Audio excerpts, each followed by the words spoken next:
სად შევინახოთ ბურღული, რომ მსგავსი რამ ჩვენ არ დაგვემართოს. გამარჯობა, მე ირაკლი არაბული ვარ, სურსათის უმნებლობის სპეციალისტი.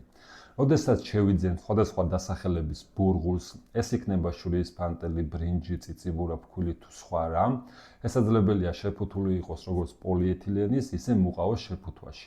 ამიტომ, როდესაც მოვიტანთ სახში, უმჯობესი იქნება თუ გადავიტანთ ან მინისქილაში, ან პლასმასის კონტეინერში, მჭიდროდ თავდახურულ შეფუთვაში, რომ არ მოხდეს, ასე ვთქვათ, მისი დაბინძურება და შემდეგ უკვე მწერების გამრავლება. რადგან მწერებისთვის გამრავლებისთვის ოპტიმალური პირობები ეს არის მაღალტენიანობა და თუ შევქმნით ისეთ პირობებს, რომ არ იქნება მაღალი ტენიანობა, ესეთი პროდუქტი უფრო დიდი ხნის განმავლობაში შეინახება, იქნება უფრო უვნებელი და უფრო ხარისხიანი.